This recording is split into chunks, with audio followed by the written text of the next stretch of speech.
ವಿಷ್ಣು ಗುರುದೇವ ಮಹೇಶ್ವರ ಗುರು ಸಾಕ್ಷಾತ್ ಪರಬ್ರಹ್ಮ ತಸ್ಮೈ ಶ್ರೀ ಗುರುವೇ ನಮಃ.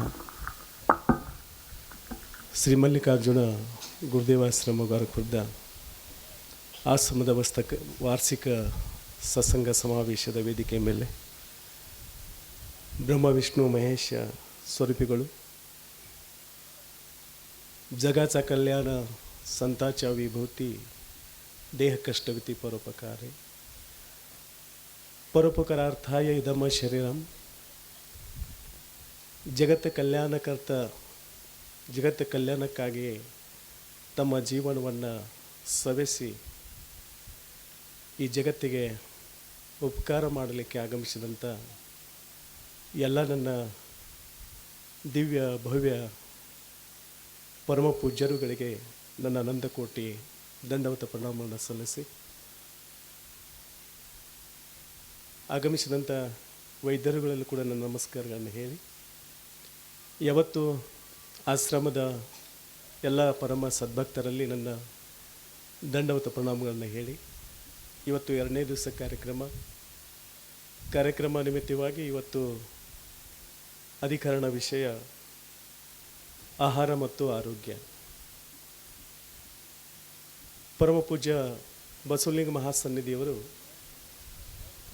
ವಿಷಯವನ್ನು ಭಾಳ ಸುಂದರವಾದ ವಿಷಯಗಳಲ್ಲಿ ಆಯ್ಕೆ ಮಾಡಿಕೊಂಡಿದ್ದಾರೆ.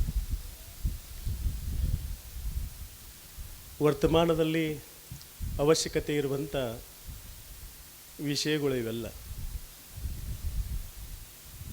ಈಗಿನ ಯುವ ಪೀಳಿಗೆಗೆ ಒಂದಷ್ಟು ಎಚ್ಚರಿಕೆ ಗಂಟೆಯನ್ನು ಕೊಡಲಿಕ್ಕೆ, ಒಂದಷ್ಟು ಮಾರ್ಗದರ್ಶನ ಮಾಡಲಿಕ್ಕೆ ಈ 3 ವಿಷಯಗಳು ಭಾಳ ಅವಶ್ಯಕತೆಯಾಗಿದ್ದಾವೆ.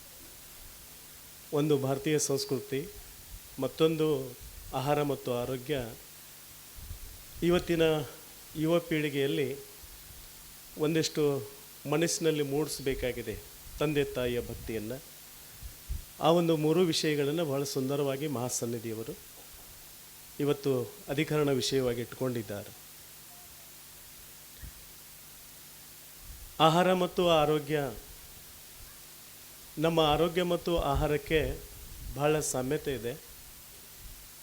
ಯಾಕೆಂತಂದರೆ ಇದು ಅನ್ನಮಯ ಶರೀರ ಅಂತ ಹೇಳ್ತಾರೆ. ಹೇಳಲಿಕ್ಕೆ ಯಾಕಬೇಕು ಇದು ಅನ್ನಮಯ ಶರೀರನೇ? ಯಾಕೆಂತಂದರೆ ಈ ವಾಹನಗಳಿಗೆ ಇಂಧನ ಬೇಕು, ಪೆಟ್ರೋಲ್ ಬೇಕು, ಡೀಸೆಲ್ ಬೇಕು. ಈ ಇಂಧನಗಳಿಂದ ವಾಹನಗಳು ಓಡ್ತಾವೆ. ಇಂಧನದಲ್ಲಿ ಕಲಬೆರಕೆ ಆಯ್ತಂದ್ರೆ ಮಧ್ಯದಲ್ಲಿ ವಾಹನಗಳು ಬಂದು ಬೀಳ್ತಾವೆ. ನಿಮಗೆಲ್ಲ ಅನುಭವ ಇದೆ ಎಲ್ಲರಿಗೆ. ಆ ಇಂಧನದಲ್ಲಿನೇ ಒಂದಿಷ್ಟು ಕಲಬೆರಕೆ ಆಯ್ತಂದ್ರೆ ವಾಹನಗಳು ಬಂದು ನಿಲ್ತಾವೆ. ಇನ್ನು ಆಹಾರ ಕೆಟ್ಟ ಮ್ಯಾಗ ನಮ್ಮ ಪರಿಸ್ಥಿತಿ ಏನು ಹೇಳ್ರಿ? ಅದ್ರ ಸಲುವಾಗಿ ಇವತ್ತು ಆಹಾರದ ಒಂದು ಬಹಳ ಮಹತ್ವವಿದೆ ಅನ್ನುವಂಥ ಮಾತಿನಲ್ಲಿ ಈ ಒಂದು ವಾಕ್ಯವನ್ನು ಜೋಡಿಸಿದ್ದಾರೆ, ಆಹಾರ ಮತ್ತು ಆರೋಗ್ಯ. ಒಂದು ಕಡೆ ಸಂತ ಮಹಾತ್ಮರು ಹೇಳ್ತಾರೆ, ಶರೀರ ಉತ್ತಮ ಚಾಂಗಲೆ, ಶರೀರ ಸುಖಾಚೆ ಗೋಸುಲೆ, ಶರೀರ ಸಾಧ್ಯ ಹೋಯ ಕೇಲೆ, ಶರೀರ ಸಾಧಿಲೆ ಪರಬ್ರಹ್ಮ. ಬಹಳ ಸುಂದರವಾದ ಮಾತನ್ನಲ್ಲಿ ಹೇಳ್ತಾ ಇದ್ದಾರೆ. ಮನುಷ್ಯ ಜನ್ಮದ ಇದೊಂದು ಮನುಷ್ಯನ ಶರೀರ ಇದು ಎಷ್ಟು ಉತ್ತಮ ಇದೆ ಅನ್ನುವಂಥ ಮಾತನ್ನು ಹೇಳ್ತಿರ್ಬೇಕಾದ್ರೆ ಈ ಶರೀರ ಮಾಧ್ಯಮದಿಂದ ಏನೆಲ್ಲ ಮಾಡಲಿಕ್ಕೆ ಸಾಧ್ಯ ಆಗ್ತದೆ. ಅದು ಸಲುವಾಗಿ ಈ ಶರೀರಕ್ಕೆ ಒಳ್ಳೆಯ ಆರೋಗ್ಯವನ್ನು ನಾವು ಕಲ್ಪಿಸಿಕೊಡಬೇಕು. ಆರೋಗ್ಯ ಕೆಡ್ತಂದರೆ ನಮ್ಮಿಂದ ಯಾವುದೇ ಕೆಲಸಗಳಾಗುವುದಿಲ್ಲ. ಅದ್ರ ಸಲುವಾಗಿ ಆರೋಗ್ಯವೇ ಭಾಗ್ಯ ಅನ್ನುವಂಥ ಮಾತನ್ನು ಹೇಳ್ತಾರೆ. ಜಗತ್ತಿನೊಳಗೆ ಯಾವುದಾದ್ರೂ ಭಾಗ್ಯ ಇದ್ದರೆ ಅದು ಆರೋಗ್ಯ ಭಾಗ್ಯ. ಆರೋಗ್ಯ ಒಂದಿಷ್ಟು ಸದೃಢವಾಗಿತ್ತು ಅಂತಂದರೆ ನಾವಿವತ್ತು ಏನಪ್ಪ ಅಂತಂದರೆ ಏನೆಲ್ಲ ಆಗಲಿಕ್ಕೆ ಸಾಧ್ಯದ. ಮಹಾರಾಜರು ಹೇಳ್ತಾರೆ, ಕೊನೆ ಮಾತು ಹೇಳ್ತಾರೆ, ಶರೀರ ಸಾಧಿಲೆ ಪರಬ್ರಹ್ಮ. ಇವತ್ತು ಪರಬ್ರಹ್ಮ ಪದವಿಯನ್ನು ಪಡ್ಕೋಬೇಕಾದ್ರೂ ಸಹಿತ ಇದು ಶರೀರ ಮಾಧ್ಯಮನ ಶ್ರೇಷ್ಠದ. ಅದ್ರ ಹೊರತು ಶರೀರ ಇಲ್ಲದೆ ನಾವು ಯಾವುದೇ ಏನಪ್ಪ ಅಂತಂದರೆ ಸಾಧನೆ ಮಾಡಲಿಕ್ಕೆ ಸಾಧ್ಯ ಇಲ್ಲ. ಅದ್ರ ಸಲುವಾಗಿ ಏನಪ್ಪ ಅಂತಂದರೆ ನಮ್ಮ ಆರೋಗ್ಯ ಏನು ಮಾಡ್ಕೋಬೇಕಂತಂದರೆ ನಾವು ಉತ್ತಮಗೊಳಿಸ್ಕೊಳ್ಬೇಕು. ಇವತ್ತು ಆರೋಗ್ಯ ಉತ್ತಮಗೊಳಿಸ್ಕೊಳ್ಬೇಕಾದ್ರೆ ಆಹಾರದ ಏನಪ್ಪ ಅಂತಂದರೆ ಒಂದು ಪ್ರಕ್ರಿಯೆ ಇದೆ, ಒಂದು ಕಾರ್ಯ ಇದೆ, ಒಂದು ಏನಪ್ಪ ಅಂತಂದ್ರೆ ಅದು ರೂಢಿ ಇದೆ. ಅದರಲ್ಲಿ ನಾವು ಏನಪ್ಪ ಅಂತಂದರೆ ಉತ್ತಮ ಆಹಾರವನ್ನು ನಾವು ಸೇವನೆ ಮಾಡಬೇಕು. ಉತ್ತಮ ಆಹಾರ ತಂದರೆ ಏನು?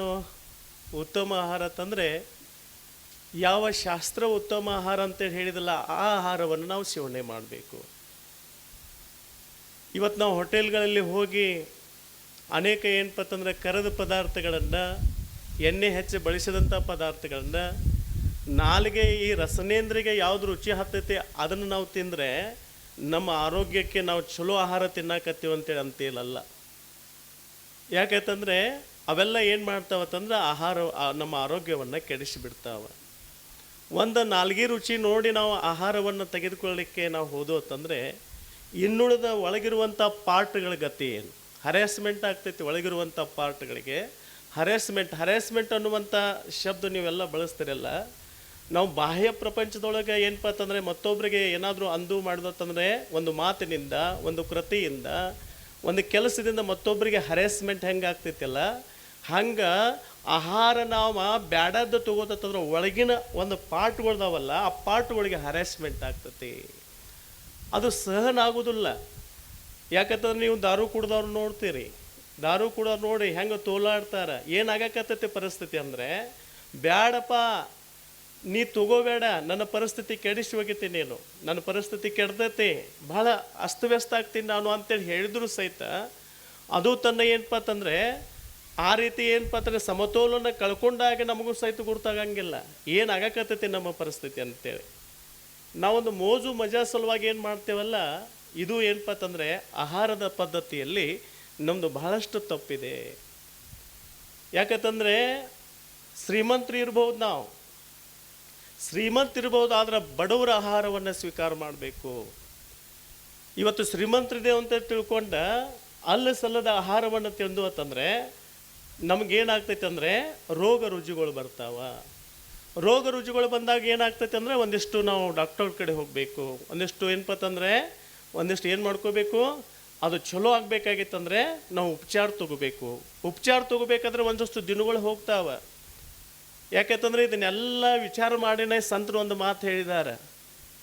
ಏನು ಹೇಳಿದಾರೆ ಅಂತಂದರೆ, ಅಲ್ಪ ಆವಿಷ್ಯ ಮಾನವ ದೇಹ ಶತಗಣಿಲತೆ ಅರ್ಧರಾತ್ರ ಕಾಯ ಮಧ್ಯ ಬಾಲತ್ವ ಪೀಡಾ ರೋಗ ಕ್ಷಯ ಕಾಯ ಭಜನಾಸಿ ಉರ್ಲೈತೆ ಪಾಹಿಗ. ಅಲ್ಲ, ನಾವು ತಬ್ಬಿತ್ ನಮ್ದು ಕೆಡ್ತದ, ಆರೋಗ್ಯ ಕೆಟ್ಟು ಹೋಗ್ತೈತಿ. ಕಾರಣ ಆಹಾರನ ಕಾರಣ ಐತಿ. ಹೆಚ್ಚಿನ ಪ್ರಮಾಣದೊಳಗೆ ತಬ್ಬಿತ್ತು ಹಾಳಾಗೋದು, ಆರೋಗ್ಯ ಕೆಡೋದು ಕಾರಣ ಆಹಾರನ. ಯಾಕಂದ್ರೆ ನಮ್ಮ ಆಹಾರ ಪದ್ಧತಿ ಚಲೋ ಇರ್ತಂದ್ರೆ ಆರೋಗ್ಯ ಚಲೋ ಇರ್ತೈತಿ. ನಾವು ಸಿದ್ದೇಶ್ವರಪ್ಪಂಗಳನ್ನು ನೋಡಿದ್ದೀವಿ. ಒಂದ್ಸಲ ಪ್ರವಚನಕ್ಕೆ ಹೋದಾಗ ಅವ್ರ ಪ್ರಸಾದ ಸ್ವೀಕಾರ ಮಾಡುವಂಥ ಭಾಗ್ಯ ನನಗೆ ಒದಗಿ ಬಂತು. ಅವರು ಮಾಡಿದಂಥ ಪ್ರಸಾದವನ್ನು ನಾವು ಹೊರಗಿದ್ದಾಗ ಒಂದಿಷ್ಟು ಆ ತಾಟವನ್ನು ನೋಡಿದಾಗ ಅಲ್ಲಿ ಆಹಾರ ಪದ್ಧತಿ ಹೆಂಗಿತ್ತಂದರೆ, ಹೆಂಗೆ ಶಾಸ್ತ್ರಗಳು ಹೇಳಿದಾವಲ್ಲ, ಪುರಾಣ ಹೇಳಿದಾವಲ್ಲ, ಧರ್ಮಗಳು ಹೇಳಿದಾವಲ್ಲ, ವೇದಗಳು ಹೇಳಿದಾವಲ್ಲ, ಅದ ವೇದ ಪದ್ಧತಿಯ ಆಹಾರವನ್ನು ಪರಮ ಪೂಜ್ಯ ಜ್ಞಾನಯೋಗಿ ಸಿದ್ದೇಶ್ವರಪ್ಪಂಗಳವರು ತಗೋತಿದ್ರು. ಇದು ಬಹಳ ವಿಶೇಷ ಇದೆ. ನಿಮಗೆಲ್ಲರಿಗೆ ಗುರ್ತಿರಬೇಕು, ಪರಮಾತ್ಮ ಒಂದು ಮಾತು ಹೇಳಿದ್ದಾನೆ ನೋಡ್ರಿ. ನಮಗೆಲ್ಲ ಹಸು ಎದ್ರದೈತೆ ಅಂತಂದ್ರೆ ಈ ನಾವು ಭಕ್ಷ್ಯ ವಸ್ತುಗಳನ್ನು ಸ್ವೀಕಾರ ಮಾಡಿದಾಗ ನಮ್ದು ಒಂದಿಷ್ಟು ಹೊಟ್ಟೆ ತುಂಬತೈತಿ, ತೃಪ್ತಿ ಆಗ್ತೈತಿ. ಅದಕ್ಕೆ ನಾವು ಏನಾಗಿದ್ದೇವೆ ಅಂತಂದ್ರೆ ಅದಕ್ಕೆ ನಾವು ಹೊಂದ್ಕೊಂಡಿದ್ದೀವಿ. ನಾವು ಏನಾದರೂ ಊಟ ಮಾಡಿದ್ವು, ಚಲೋ ಊಟ ಮಾಡಿದ್ವು ಅಂತಂದ್ರೆ, ಹೊಟ್ಟೆ ತುಂಬ ಊಟ ಮಾಡಿದ್ವು ಅಂತಂದ್ರೆ, ಅದಕ್ಕಿಂತ ಹೆಚ್ಚು ಊಟ ಮಾಡಿದ್ವು ಅಂತಂದ್ರೆ ಒಂದಿಷ್ಟು ನಮ್ಗೆ ತೃಪ್ತಿ ಆಗ್ತೈತಿ, ನಾವು ಹೊಂದ್ಕೊಂಡು ಬಿಟ್ಟಿದ್ದೇವೆ. ಆದ್ರೆ ಪರಮಾತ್ಮ ಸಹಜ ಏನಪ್ಪ ಅಂತಂದರೆ ತತ್ವವನ್ನು ಜಗತ್ತಿಗೆ ಏನಂತಂದ ಸಾರಿದಾನ. ದೇವಭಾವಾಚ ಬುಕೇಲ ಹಾಚಿ ದುಷ್ಕಾಳ ತಯಾಲ. ನೋಡ್ರಿ, ಪರಮಾತ್ಮನಿಗೆ ನಾವು ಏನು ಯಾವ ಭಕ್ಷ್ಯವನ್ನು ಮಾಡಿದ್ರು ಸಹಿತ ಅವಂಗೆ ಅಪೇಕ್ಷೆ ಇಲ್ಲ. ಯಾಕೆ? ಅದು ಆಹಾರ ತಬ್ಬಿತ್ತು ಕೆಡಿಸ್ತದ. ಇವತ್ತು ನಾವು ಏನಪ್ಪ ಅಂತಂದ್ರೆ ಏನು ಬೇಕಾದ ತಿನ್ಬೋದು, ಪುರಿ ತಿನ್ಬೋದು, ಬಾಸುಂದಿ ತಿನ್ಬೋದು. ಹೆಚ್ಚಿನ ಪ್ರಮಾಣದೊಳಗೆ ಬ್ಯಾಡಾದ ಏನಪ್ಪ ಅಂತಂದ್ರೆ ಷಡ್ರಸಗಳಿಂದ ಕೂಡಿದಂಥ ಪದಾರ್ಥ, ಅದ್ರಾಗ ಒಂದಿಷ್ಟು ಹೆಚ್ಚು ಅಂಶ ಇರುವಂಥದ್ದು ನಮ್ಗೆ ಏನು ಮಾಡ್ತೈತೆ ಅಂದ್ರೆ ನಮ್ಮ ತಬ್ಬಿತ್ತವನ್ನು ಕೆಡಿಸ್ತೈತಿ. ಅದು ದೇವರಿಗೆ ಗೊತ್ತೈತೆ. ದೇವರು ಸಹಿತ ಸಹಜ ಏನಪ್ಪ ಅಂತಂದ್ರೆ ಉಪದೇಶ ಮಾಡಿದಾನ. ದೇವಭಾವಾಚ ಬುಕೇಲ ಹಾಚಿ ದುಷ್ಕಾಳ ತಯಾಲ ಅಲ್ಲ. ಒಂದ್ಸಲ ಏನಪ್ಪ ಅಂತಂದರೆ ಪರಮಾತ್ಮ ಇದ್ದಾವು ಸಹಿತ ಪಾಂಡವರು ಎಲ್ಲಿದ್ರು? ಅರಣ್ಯದಾಗಿದ್ರು. ಆವಾಗ ಧ್ರುವಾಸುರ ಋಷಿಗಳು ಹೋಗ್ತಾರೆ, ಇವತ್ತು ನನಗೆ ಊಟ ಬೇಕು ಕೊಡು ಅಂತೇಳಿ, ಆಹಾರ ಬೇಕು ಕೊಡು, ಆಹಾರ ಬೇಕು ಕೂಡ ಅಂದಾಗ ರಾತ್ರಿ 12 ಗಂಟೆಗೆ ಪಾಂಡವರು ಹೆಂಗೆ ಊಟ ಮಾಡಿಸ್ತಾರೆ, ಹೆಂಗೆ ಅಡುಗೆ ಮಾಡ್ತಾರೆ? ಇತ್ತವರಲ್ಲಿ ಒಂದು ಅಕ್ಷಯ ಪಾತ್ರೆ, ಅದು ಕೂಡ ಕೆಲಸ ನಡೀತಿರ್ಲಿಲ್ಲ. ಅದು ಸೂರ್ಯೋದಯ ಆದ ಕೂಡಲೇ ಸೂರ್ಯಾಸ್ತ ಆಗೋ ತನಕ ಅಷ್ಟೇ ಏನು ಪತ್ರದ ಕೆಲಸ ಮಾಡ್ತಿದ್ದು ಅಕ್ಷಯ ಪಾತ್ರೆ ಇದ್ದು. ಇಂಥ ಎಲ್ಲ ಏನು ಪತ್ರ ಬಿಕ್ಕಟ್ಟ ಪರಿಸ್ಥಿತಿಯೊಳಗೆ ಯಾರು ಅಂತಂದರೆ ಧ್ರುವಾಸುರ ಋಷಿಗಳು ಊಟಕ್ಕೆ ಬೇಡಕ್ಕೆ ಬರ್ತಾರೆ, ನಾನು ಪ್ರಸಾದ ಮಾಡೋದೀನಿ, ನನ್ನ ಜೊತೆ ಶಿಷ್ಯರು ಬಂದಿದ್ದಾರೆ 16,000 ಜನ. ಆ 16,000 ಜನ ಶಿಷ್ಯರು ನಾನು ಕೂಡಿ ಪ್ರಸಾದ ಮಾಡೋರ್ದೀವಿ, ನೀವು ಅಡುಗೆ ತಯಾರು ಮಾಡಿರಿ ಅಂದಾಗ ಎಲ್ಲಿದ್ದು ಮಾಡಬೇಕು? ಪಾಂಡವರು ಅಲ್ಲ. ಮುದ್ದಮ್ಮ ಬಂದಿದ್ದ ದುರ್ವಾಸುರ ಋಷಿ, ಯಾರು? ದುರ್ಯೋಧನ ಮಾತು ಕೇಳಿ. ಅಂಥ ಸಂದರ್ಭದೊಳಗೆ ಏನಾಗ್ತೈತೆ ಅಂತಂದರೆ ಆಕೆ ದಾವ ಮಾಡ್ತಾಳೆ, ಪರಮಾತ್ಮನನ್ನು ಬೇಡ್ಕೊಳ್ತಾಳೆ, ನೀವು ಸ್ನಾನ ಮಾಡಿ ಬರ್ರಿ, ನಾನು ಅಡುಗೆ ತಯಾರು ಮಾಡ್ತೀನಿ ಅನ್ನಕ್ಕೆ ಬೇಕು. ಯಾಕಂದರೆ ದುರ್ವಾಸುರ ಋಷಿಗಳು ಏನಿರ್ತಂದ್ರೆ ಭಾಳ ಕೆಟ್ಟಿದ್ರು. ಅವ್ರೇನು ಮಾಡ್ತಿದ್ದಂದ್ರೆ ಶಾಪ ಕೊಟ್ಟ ಬಿಡೋರು, ಅದ್ರ ಸಲುವಾಗಿ ಬಂದವ್ರು ಅವರ. ಆವಾಗ ಶ್ರೀಕೃಷ್ಣ ಪರಮಾತ್ಮ ಬರ್ತಾನೆ, ಬಂದು ಕೂಡಲೇ ಹೇಳ್ತಾನೆ, ಏನು ಸಂಕಟ? ರಾತ್ರಿ 12 ಗಂಟೆಗೆ ಏನು ನನಗೆ ಯಾಕೆ ಕರೆದ್ರಿ ಅಂತೇಳಿ ಕೇಳಿದಾಗ ಇಂಥ ಪ್ರಸಂಗ ಬಂದೈತಿ ಅಂತೇಳಿ ಹೇಳಿದಾಗ ಅವ ಅಂದ, ಕೃಷ್ಣ ಅಂದ, ಏನಿಲ್ಲ, ನಾ ಮೊದಲು ಊಟ ಮಾಡ್ತೀನಿ ಅಂದ. ಅವಾಗ ಇಂಥ ಪ್ರಸಂಗದೊಳಗೆ ನಿನಗೆಲ್ಲಿದ್ದು ಊಟ ಕೊಡಬೇಕು ಅಂದಾಗ, ನೋಡ್ರಿ ಏನೈತಿ ಕೊಡ್ರಿ, ಮೊದಲು ನಾವು ಊಟ ಮಾಡ್ಬೇಕು, ಮೊದಲು ನಾ ತೃಪ್ತಿ ಆಗ್ಬೇಕು, ಆಮೇಲೆ ಅವ್ರದ್ದು ನೋಡೋಣ ಅಂತಂದ. ಆವಾಗ ಆ ಮನೆಯೊಳಗೆ, ಆ ಗುಡಿಸಲೊಳಗೆ ಏನಿತ್ತಂದ್ರೆ ಒಂದು ಪಾತ್ರೆಗೆ ಹತ್ತಿದಂಥ ಒಂದು ಪಲ್ಯ ಇತ್ತು. ನೋಡ್ರಿ, ಒಂದು ಪಲ್ಯ ಇತ್ತು. ಆ ಪಲ್ಯ ತುಣುಕವನ್ನು ಏನು ಪತ್ರ ತೆಗೆದುಕೊಂಡ, ಅಷ್ಟೇ ತೆಗೆದುಕೊಂಡ ಶ್ರೀಕೃಷ್ಣ ಪರಮಾತ್ಮ